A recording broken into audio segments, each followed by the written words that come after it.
Assalamualaikum Sobat Islam Trending, semoga kita semua diberi kesehatan dan rezeki yang melimpah. Kali ini kita akan menceritakan kisah tentang Abu Nawas. Suatu hari datanglah 3 orang dari desa menghadap Baginda Raja Harun ar-Rasyid di istana. Mereka datang untuk mencari pembenaran pada masalah yang mereka hadapi bersama. Begitu sampai di istana, mereka langsung menghadap Baginda yang ketika itu sedang bersama pembesar-pembesar kerajaan. Salah satu dari mereka berkata, "Ampun beribu ampun tuanku, kedatangan kami ke sini tidak lain hanyalah untuk meminta penyelesaian tentang persoalan yang sedang melilit kami bertiga," kata salah seorang dari mereka yang bernama Ahmad. "Baiklah, ceritakan apa persoalan kalian?" tanya Baginda. "Begini Baginda, saya, Ahmad, mempunyai 2 ekor kambing betina, Zulfikar mempunyai seekor kambing jantan, sedangkan Zubair tidak mempunyai kambing. Karena itulah Zubair yang setiap hari harus bekerja menggembalakan kambing. Apabila ketiga kambing itu beranak pinak, maka pembagian keuntungannya juga telah kami sepakati, yakni saya mendapat separuh dari jumlah kambing, Zulfikar memperoleh 1/3 dari jumlah kambing, sedangkan Zubair yang menggembala dan merawat yang mendapat bagian 1/8-nya, jelas Ahmad. "Lantas apakah kambing itu sekarang telah beranak pinak?" tanya Baginda. "Benar Baginda, ketiga kambing itu sekarang sudah berjumlah menjadi 23 ekor. Karena itu, kami sekarang ingin membaginya sesuai dengan kesepakatan kami dulu. Tapi ternyata kami kesulitan untuk membaginya. Karena itulah kami kesini ingin memohon pertolongan Baginda," terang Ahmad. "Membagi 23 ekor kambing sesuai perjanjian tentu tidak mudah. Bayangkan, bila Ahmad memperoleh pembagian separuh dari kambing-kambing itu, maka Ahmad sebenarnya mendapat bagian 11 ekor lebih setengah kambing. Sedangkan Zulfikar memperoleh pembagian 1/3, seharusnya mendapatkan 7 ekor lebih 2/3 kambing. Sementara Zubair mendapatkan 1/8-nya yang berarti 2 ekor kambing lebih 7/8 kambing." Baginda Raja tampaknya berusaha berpikir keras untuk memecahkan persoalan tersebut. Bahkan para pejabat yang hadir di tempat tersebut juga tak sanggup memecahkan masalah tersebut. Karena orang yang hadir di tempat tersebut tak ada yang bisa memecahkan masalah itu. Akhirnya Baginda terpikir untuk mengundang Abu Nawas dengan kecerdasannya menyelesaikan banyak persoalan. Atas perintah Raja, sampailah Abu Nawas di istana. Baginda kemudian memerintahkan Ahmad untuk menceritakan semua persoalan rumit yang mereka hadapi kepada Abu Nawas. "Wah, itu masalah kecil, Baginda, insya Allah saya bisa membantu mencarikan jalan keluarnya," kata Abu Nawas. "Tolong bawakan kambing itu masuk semuanya," pinta Abu Nawas. Setelah ke-23 ekor kambing tersebut dituntun masuk istana, Abu Nawas lalu menghitung kembali jumlah kambing tersebut. Sesudah kambing itu dihitung dan benar jumlahnya 23, Abu Nawas mulai berpikir keras mencari solusi dari masalah yang cukup rumit tersebut. Tidak lama kemudian Abu Nawas kembali berkata, "Izinkan saya meminjam kambing Baginda, seekor saja," pinta Abu Nawas. "Nah, sekarang saatnya saya akan membagi kambing tersebut sesuai dengan porsi kalian saat perjanjian," kata Abu Nawas setelah menambahkan skor kambing milik Baginda Raja. "Ahmad yang berhak memperoleh separuh kambing, maka boleh mengambil 12 ekor. Sedangkan engkau Zulfikar yang memperoleh bagian 1/3-nya, maka boleh mengambil 8 ekor, perintah Abu Nawas. Terakhir Zubair yang memperoleh bagian 1/8-nya, maka engkau berhak mengambil bagian 3 ekor kambing, sisa 1, karena saya tadi meminjam 1 ekor kambing milik Baginda, maka ini saya kembalikan lagi kambing tersebut," kata Abu Nawas. Masing-masing telah mendapatkan bagiannya. Semua merasa puas atas bantuan Abu Nawas. Mereka pun berterima kasih dan kembali ke rumah masing-masing. Tidak lupa Baginda pun turut berterima kasih kepada Abu Nawas atas bantuan Abu Nawas menyelesaikan persoalan rakyatnya. Al-Kisah, pada suatu malam dalam tidurnya Baginda Raja Harun al-Rasyid bermimpi bertemu seorang lelaki tua. Dalam mimpinya laki-laki itu tua berpesan kepadanya jika negeri yang dipimpinnya akan ditimpa musibah. Oleh sebab itu, agar dapat menghindari bencana itu, ia harus mengusir seorang penduduk negerinya yang bernama Abu Nawas. Esoknya setelah ia terbangun Baginda Raja mulai gelisah hatinya mengingat mimpi yang dialami semalam. Ia kemudian memerintahkan kepada pesuruhnya untuk menghadirkan Abu Nawas ke istana. Tatkala Abu Nawas telah berada di istana, Baginda kemudian berkata kepada Abu Nawas, "Hai Abu Nawas, semalam aku bermimpi yang sangat aneh, dan aku merasakan jika mimpi itu adalah suatu pertanda buruk bagi negeriku. Dalam mimpiku aku bertemu seorang laki-laki tua yang memakai pakaian serba putih. Ia mengatakan kepadaku jika negeri ini akan ditimpa bencana yang sangat besar. Agar itu tidak terjadi, ia berpesan agar aku mengusir seorang rakyatku dari negeri ini yang bernama Abu Nawas, dan ia juga mengatakan jika Abu Nawas itu ingin kembali maka hendaklah dia tidak berpijak di atas bumi atau mengendarai tunggangan apapun, tapi jika ia tidak bisa melakukan seperti itu maka ia tidak boleh lagi kembali ke negeri ini. Oleh sebab mimpi itu, maka aku yakin ada sebuah kesialan atas dirimu. Maka aku memutuskan untuk mengusirmu dari negeri ini," kata Baginda. Dengan perasaan yang berkecamuk setelah mendengarkan perintah Baginda Raja atas pengusiran dirinya, Abu Nawas kemudian meninggalkan istana dan kembali ke rumah. Ia menceritakan kepada istrinya tentang apa yang telah dititahkan Raja kepadanya. Istrinya merasa sangat sedih. Abu Nawas kemudian pergi meninggalkan keluarganya dengan bekal yang dibawa seadanya. Ketika dalam perjalanan ia terus memohon kepada Tuhan agar diberi petunjuk, ia pun terus memutar otaknya agar dapat keluar dari masalah itu. Abu Nawas terus berjalan tanpa tujuan yang pasti hingga ia berada di sebuah negeri. Selama beberapa hari di sana ia terus berpikir bagaimana cara ia kembali ke negeri Baghdad tanpa melanggar apa yang telah dipesankan raja kepadanya, yaitu tidak boleh menginjak bumi dan tidak pula mengendarai tunggangan apapun. Bukan Abu Nawas namanya jika ia memiliki keputusasaan. Abu Nawas tidak berputus asa atas apa yang telah menimpanya.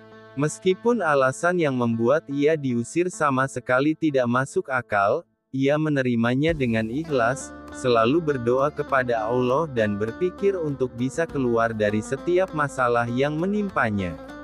Tibalah pada suatu hari ia merasa rindu berat kepada keluarganya di negeri Baghdad. Namun ia belum menemukan cara untuk kembali. Hingga pada suatu hari lain tiba-tiba dia menemukan sebuah cara yang sangat masuk akal dan tidak membuatnya melanggar perintah raja. Setelah ia menemukan cara tersebut, Abu Nawas segera mempersiapkan segala sesuatu dan bersiap-siap untuk kembali ke kampung halamannya. Kabar kembalinya Abu Nawas mulai tersebar dalam negeri hingga ke telinga Baginda. Rakyat menyambut gembira kepulangan Abu Nawas karena kecintaan akan dirinya. Baginda Raja juga ikut senang, tapi dalam suasana yang berbeda. Jika rakyat senang karena mereka menyukai Abu Nawas, Baginda Raja senang karena kali ini ia dapat leluasa memberi hukuman kepada Abu Nawas. Baginda berpikir pasti mustahil Abu Nawas dapat kembali tanpa berpijak pada bumi atau menunggangi sesuatu. Tibalah Abu Nawas di istana dan menghadap Baginda Raja. Kehadirannya di istana membuat Baginda Raja sangat kaget ketika melihat Abu Nawas bergelantungan mengikat dirinya di bawah seekor keledai, dan kemudian Abu Nawas berkata kepada Baginda Raja, "Wahai Baginda Raja, bukankah engkau telah mengusirku dari negeri ini, dan melarangku kembali dengan berjalan memijak bumi dan tidak pula boleh menunggang apapun? Maka oleh sebab itu aku telah kembali dengan tidak memijak pada bumi dan tidak pula menunggung apapun, kecuali aku bergelantungan di bawah perut keledai." Melihat tingkah pola dan alasan yang diberikan Abu Nawas, Baginda Raja pun merasa masuk akal dan sangat memuaskan beliau. Akhirnya Abu Nawas bisa kembali ke keluarganya dan terbebas dari hukuman Baginda Raja. Abu Nawas menduduki singgasana raja. Kecerdikan akal dan pikiran Abu Nawas sudah tersebar di seluruh penjuru kerajaan yang dipimpin oleh Raja Harun ar-Rasyid. Bahkan raja sendiri pun mengakui kehebatan Abu Nawas hingga mengajaknya tinggal di istana. Raja Harun telah memberikan kebebasan kepada Abu Nawas untuk keluar masuk istana tanpa prosedur yang berbelit. Dengan hadirnya Abu Nawas di istana, maka raja dapat setiap saat meminta pertimbangan, pendapat kepada Abu Nawas dalam setiap keputusannya, sebagai penasehat kerajaan. Namun, tampaknya kali ini Abu Nawas mulai bosan tinggal di istana. Ia tidak terbiasa dengan hidup berfoya-foya, meskipun semua yang diinginkan selalu tersedia. Namun Abu Nawas memilih ingin tinggal di luar istana. Ia rindu sekali untuk menggarap sawah dan merawat hewan ternaknya. Dari sinilah kemudian muncul dalam pikiran Abu Nawas untuk keluar dari istana. Diputarlah otaknya untuk mencari alasan agar ia bisa keluar. Setelah semalaman dipikirkan, Abu Nawas menemukan cara jitu untuk keluar dari lingkungan istana. Pada keesokan harinya, ia sengaja bangun pagi-pagi sekali kemudian pergi ke ruang utama istana. Saat itu suasana masih sepi, hanya terdapat beberapa pengawal. Raja Harun sendiri masih terbaring di tempat tidurnya. Pada saat Abu Nawas itulah Abu Nawas mendekati singgasana raja dan mendudukinya. Tak hanya itu saja, Abu Nawas juga mengangkat kaki dan menyilangkan salah satu kakinya seolah-olah dialah rajanya. Melihat kejadian itu, beberapa pengawal kerajaan terpaksa menangkap Abu Nawas. Mereka menilai bahwa siapapun tidak berhak duduk di singgasana raja kecuali Raja Harun sendiri. Barang siapa yang menempati tahta raja, termasuk dalam kejahatan yang besar dan hukuman mati yang diberikan. Para pengawal menangkap Abu Nawas kemudian menyeretnya turun dari tahta dan memukulinya. Mendengar teriakan Abu Nawas yang kesakitan, raja menjadi terbangun dan menghampirinya. "Wahai pengawal, apa yang kalian lakukan?" tanya raja. "Ampun Baginda, Abu Nawas telah lancang. Duduk di singgasana paduka, kami terpaksa menyeret dan memukulinya," jawab salah seorang pengawal. Sesaat setelah itu, Abu Nawas tiba-tiba saja menangis. Tangisannya sengaja ia buat kencang sekali sehingga banyak menyita perhatian penduduk istana lainnya. "Benarkah yang dikatakan pengawal itu wahai Abu Nawas?" kata Raja Harun. "Benar Paduka," jawab Abu Nawas. Raja sangat terkejut dengan penuturan Abu Nawas itu. Jika sesuai peraturan yang ada, Abu Nawas akan dikenai hukuman mati. Namun, Raja Harun tak sampai hati melaksanakannya mengingat begitu banyak jasa yang diberikan Abu Nawas kepada kerajaan. "Sudahlah, tak usah menangis, jangan khawatir, aku tidak akan menghukummu. Cepat hapus air matamu," ucap sang raja. "Wahai Baginda, bukan pukulan mereka yang membuatku menangis. Aku menangis karena kasihan terhadap Paduka," kata Abu Nawas yang membuat raja tercengang oleh ucapan itu. "Engkau mengasihaniku?" tanya Raja Harun. "Mengapa engkau harus menangisiku?" kata raja lagi. Abu Nawas menjawab, "Wahai raja, aku cuma duduk di tahtamu sekali, tapi mereka telah memukuliku dengan begitu keras. Apalagi Paduka telah menduduki tahta selama 20 tahun, pukulan seperti apa yang akan Paduka terima?" "Aku menangis karena memikirkan nasib Paduka yang malang," jawab Abu Nawas. Jawaban itu membuat raja tak bisa berbuat apa-apa. Tak menyangka Abu Nawas menjual harga dirinya di depan banyak pengawal. Oleh karena itu, Raja Harun hanya menghukum Abu Nawas untuk dikeluarkan dari istana. "Baiklah jika demikian, mulai detik ini kamu harus keluar dari istanaku," kata raja sedikit geram. "Terima kasih Paduka, memang itulah yang saya kehendaki," balas Abu Nawas sambil menyalami Raja Harun untuk kemudian pamit keluar dari istana. Abu Nawas lebih kaya dari Tuhan. Ini kisah tauladan dari sang cerdik Abu Nawas tentang betapa kayanya dia, dan bahkan lebih kaya dari Tuhan Allah SWT. Loh, kenapa sang Abu Nawas berkata demikian? Simak ceritanya. Pada suatu saat di negeri tempat tinggal Abu Nawas, diadakanlah pertemuan antar raja-raja dari negara tetangga. Sang Abu Nawas pun ikut pula dalam pertemuan itu karena dia adalah sebagai penasehat raja. Dalam pertemuan itu salah satu tema yang dibicarakan adalah mengenai kekayaan. Tak bisa dibayangkan raja-raja zaman dahulu memang kaya raya. Para raja saling bercerita mengenai kekayaan yang dimiliki termasuk istana dan yang akan dibangun setelah pertemuan itu usai.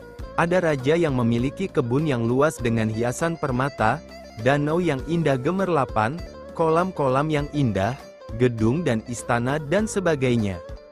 Semua orang yang mendengar penuturan raja-raja itu berdecak kagum kecuali Abu Nawas.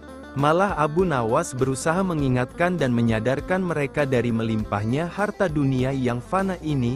Sang Abu Nawas berkata kepada mereka, "Kalau harta aku melihat ke bawah tetapi kalau agama aku melihat ke atas." "Apa maksudnya itu?" tanya beberapa raja. "Kalau tentang harta maka lihatlah orang yang lebih miskin, niscaya engkau akan bersyukur. Karena dengan rasa syukur maka kalian akan memperoleh nikmat yang lebih banyak. Tapi kalau amal, maka lihatlah orang yang lebih bertakwa daripada kalian, niscaya kalian akan bertambah rajin untuk beribadah kepada Allah SWT."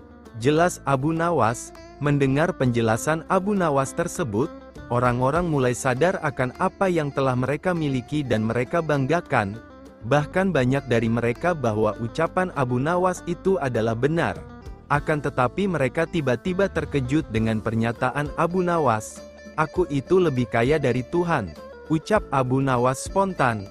Tentu saja ucapan Abu Nawas itu mendapat tanggapan yang luar biasa. Kaget. Tidaklah heran jika seisi ruangan pertemuan heboh. Dibuatnya, ada sebagian yang bilang kalau Abu Nawas berkata bohong, ada yang bilang kalau Abu Nawas berani berkata demikian memang tiada buktinya. Sebagian lagi tidak percaya. Sebagian lagi punya keyakinan bahwa Abu Nawas mempunyai maksud tertentu di balik kata-katanya, karena Abu Nawas bikin heboh pertemuan. Akhirnya Baginda Raja memerintahkan prajuritnya untuk menangkap Abu Nawas. Setelah ditangkap, Abu Nawas dihadapkan ke Baginda Raja. "Benarkah kamu mengatakan bahwa kamu lebih kaya dari Tuhan?" tanya Raja. "Benar tuanku yang mulia," jawab Abu Nawas. "Apa maksudmu kamu lebih kaya dari Tuhan?" tanya Raja Harun. "Karena kenyataannya hamba memang demikian," jawab Abu Nawas dengan santainya. "Sanggupkah kamu membuktikan perkataanmu?" tanya Raja. "Sanggup tuanku," jawab Abu Nawas. "Apa sanksinya bila ternyata kamu tidak sanggup membuktikannya?" tanya Raja Harun. "Hamba akan rela dihukum oleh tuanku," jawab Abu Nawas. "Nah sekarang buktikanlah," perintah Raja. "Baginda yang mulia, bukankah Tuhan kita itu tidak mempunyai anak dan juga tidak diperanakkan? Sedangkan hamba ini mempunyai anak dan ibu karena hamba hanyalah makhluk, bukan sang Khalik," jawab Abu Nawas. Mendengar penuturan Abu Nawas tersebut, Raja Harun al-Rasyid merasa puas. Bahkan sang raja malah memerintah kepada Abu Nawas agar menyebarluaskan opini tersebut kepada seluruh penduduk. Lolos lagi si Abu Nawas dari hukuman raja. Mari kawan kita petik dan ambil hikmahnya dari nasihat sang Imam Abu Nawas ini. Strategi maling. Tanpa pikir panjang Abu Nawas memutuskan untuk menjual keledai kesayangannya. Keledai itu merupakan kendaraan Abu Nawas satu-satunya. Sebenarnya ia tidak tega untuk menjualnya. Tetapi keluarga Abu Nawas amat membutuhkan uang, dan istrinya setuju. Keesokan harinya Abu Nawas membawa keledai ke pasar. Abu Nawas tidak tahu kalau ada sekelompok pencuri yang terdiri dari 4 orang telah mengetahui keadaan dan rencana Abu Nawas. Mereka sepakat akan memperdaya Abu Nawas. Rencana pun mulai mereka susun. Ketika Abu Nawas beristirahat di bawah pohon, salah seorang mendekat dan berkata, "Apakah engkau akan menjual kambingmu?" Tentu saja Abu Nawas terperanjat mendengar pertanyaan yang begitu tiba-tiba. "Ini bukan kambing," kata Abu Nawas. Kalau bukan kambing, lalu apa? Tanya pencuri itu selanjutnya. Keledai, kata Abu Nawas. Kalau engkau yakin itu keledai, jual saja ke pasar dan tanyakan pada mereka, kata komplotan pencuri itu sambil berlalu. Abu Nawas tidak terpengaruh, kemudian ia meneruskan perjalanannya. Ketika Abu Nawas sedang menunggang keledai, pencuri kedua menghampirinya dan berkata, "Mengapa kau menunggang kambing? Ini bukan kambing tapi keledai." "Kalau itu keledai aku tidak bertanya seperti itu. Dasar orang aneh. Kambing kok dikatakan keledai? Kalau ini kambing aku tidak akan menungganginya," jawab Abu Nawas tanpa ragu. "Kalau engkau tidak percaya, pergilah ke pasar dan tanyakan pada orang-orang di sana," kata pencuri kedua sambil berlalu. Abu Nawas belum terpengaruh dan ia tetap berjalan menuju pasar. Pencuri ketiga datang menghampiri Abu Nawas. "Hai Abu Nawas, akan kau bawa kemana kambing itu?" Kali ini Abu Nawas tidak segera menjawab. La mulai ragu. Sudah 3 orang mengatakan kalau hewan yang dibawanya adalah kambing. Pencuri ketiga tidak menyia-nyiakan kesempatan. Makin merecoki otak Abu Nawas. "Sudahlah. Biarpun kau bersikeras hewan itu adalah keledai, nyatanya itu adalah kambing. Kambing." Abu Nawas berhenti sejenak untuk beristirahat di bawah pohon. Pencuri keempat melaksanakan strategi busuknya. Duduk di samping Abu Nawas dan mengajak tokoh cerdik ini untuk berbincang-bincang. "Aha, bagus sekali kambingmu ini." Pencuri keempat membuka percakapan. "Kau juga yakin ini kambing?" tanya Abu Nawas. "Loh, ya jelas sekali kalau hewan ini adalah kambing. Kalau boleh aku ingin membelinya. Berapa kau mau membayarnya?" 3 dirham. Abu Nawas setuju. Setelah menerima uang dari pencuri keempat, kemudian Abu Nawas langsung pulang. Setiba di rumah, Abu Nawas dimarahi istrinya. "Jadi keledai itu hanya engkau jual 3 dirham lantaran mereka mengatakan bahwa keledai itu kambing?" Abu Nawas tidak bisa menjawab. Hanya mendengarkan ocehan istrinya dengan setia sambil menahan rasa dongkol. Kini ia baru menyadari kalau sudah diperdayai oleh komplotan pencuri yang menggoyahkan akal sehatnya. Abu Nawas merencanakan sesuatu. Pergi ke hutan mencari sebatang kayu untuk dijadikan sebuah tongkat yang nantinya bisa menghasilkan uang. Rencana Abu Nawas ternyata berjalan lancar. Hampir semua orang membicarakan keajaiban tongkat Abu Nawas.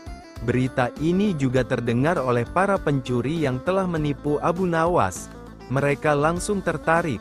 Bahkan mereka melihat sendiri ketika Abu Nawas membeli barang atau makan tanpa membayar, tetapi hanya dengan mengacungkan tongkatnya. Mereka berpikir kalau tongkat itu bisa dibeli, maka tentu mereka akan kaya karena hanya dengan mengacungkan tongkat itu mereka akan mendapatkan apa yang mereka inginkan. Akhirnya mereka mendekati Abu Nawas dan berkata, "Apakah tongkatmu akan dijual?" "Tidak," jawab Abu Nawas dengan cuek. "Tetapi kami bersedia membeli dengan harga yang amat tinggi," kata mereka. "Berapa?" kata Abu Nawas pura-pura merasa tertarik. 100 dinar uang emas, kata mereka tanpa ragu-ragu. "Tetapi tongkat ini adalah tongkat wasiat satu-satunya yang aku miliki," kata Abu Nawas sambil tetap berpura-pura tidak ingin menjual tongkatnya. "Dengan uang 100 dinar, engkau sudah bisa hidup enak," kata mereka makin penasaran. Abu Nawas diam beberapa saat sepertinya merasa keberatan sekali. "Baiklah kalau begitu," kata Abu Nawas kemudian sambil menyerahkan tongkatnya. Setelah menerima 100 dinar uang emas, Abu Nawas segera melesat pulang. Para pencuri itu segera mencari warung terdekat untuk membuktikan keajaiban tongkat yang baru mereka beli. Seusai makan mereka mengacungkan tongkat itu kepada pemilik kedai. Tentu saja pemilik kedai marah. "Apa maksudmu mengacungkan tongkat itu padaku? Bukankah Abu Nawas juga mengacungkan tongkat ini dan engkau membebaskannya?" tanya para pencuri itu. "Benar. Tetapi engkau harus tahu bahwa Abu Nawas menitipkan sejumlah uang kepadaku sebelum makan di sini. Gila, ternyata kita tidak mendapat keuntungan sama sekali menipu Abu Nawas. Kita malah rugi besar, umpat para pencuri dengan rasa dongkol.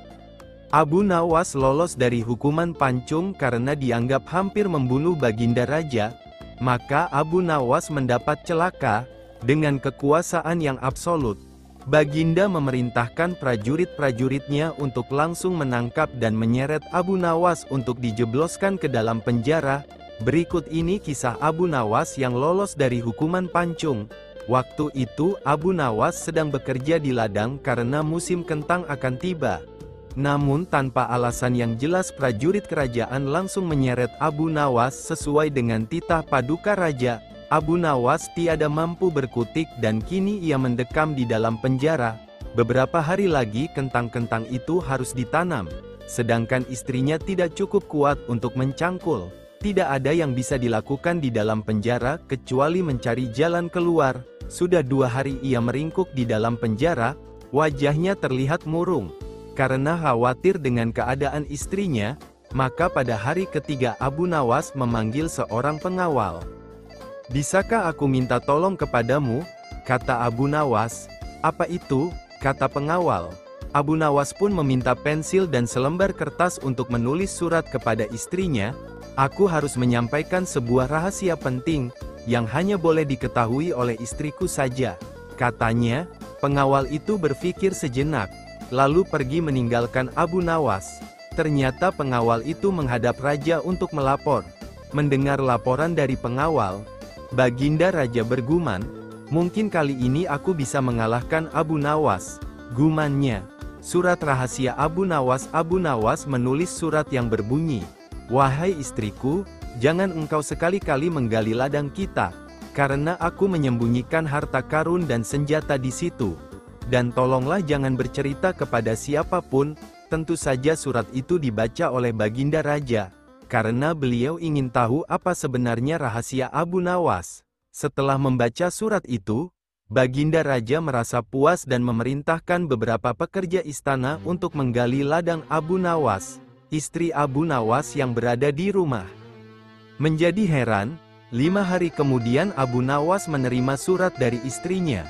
Dalam surat tersebut istrinya mengatakan bahwa ladang mereka telah digali oleh pekerja istana dan istrinya bingung harus melakukan apa. Rupanya istri Abu Nawas belum mengerti muslihat suaminya. "Sekarang engkau bisa menanam kentang di ladang tanpa harus menggali."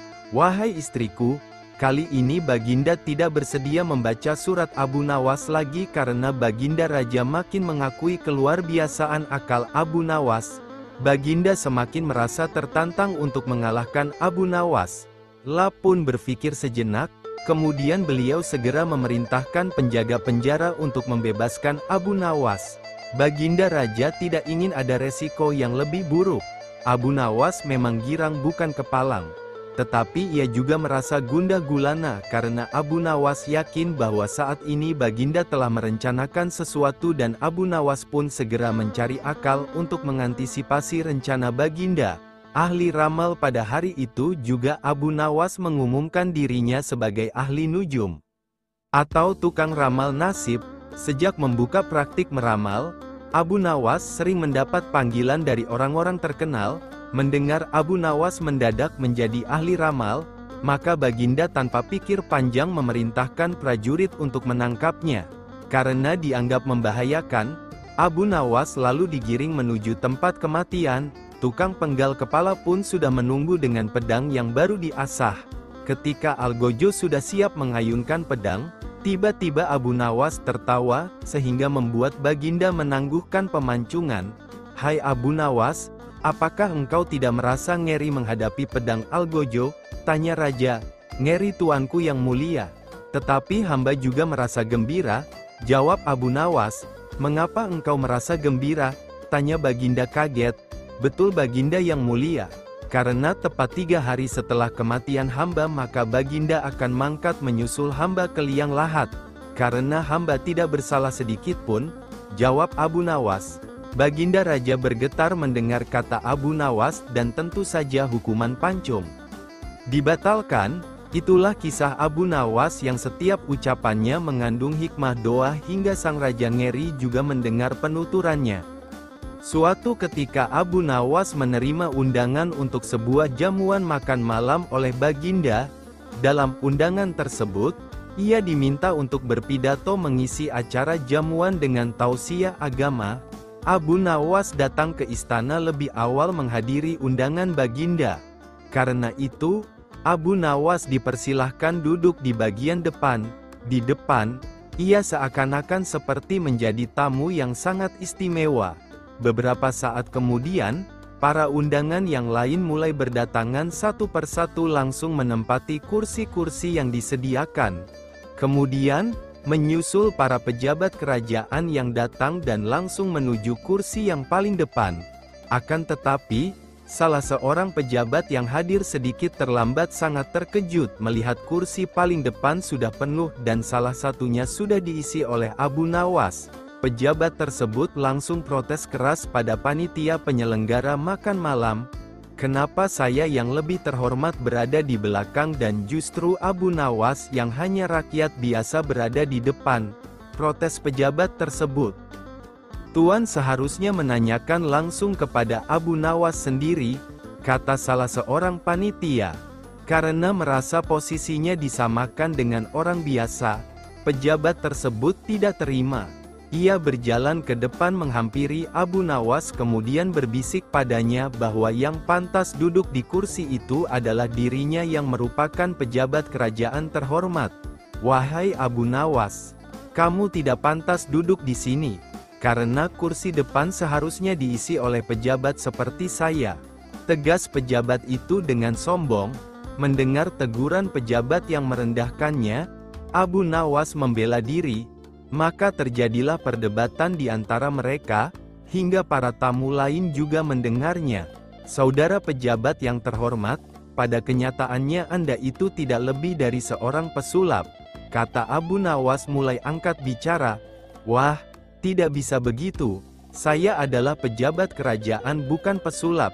Engkau yang pesulap, cetus pejabat tersebut. Semua tamu yang hadir dibuat tegang dan tertuju pada mereka berdua. Sekalipun saya adalah pesulap, tapi ketika naik panggung, saya bisa bertindak sesuai janji.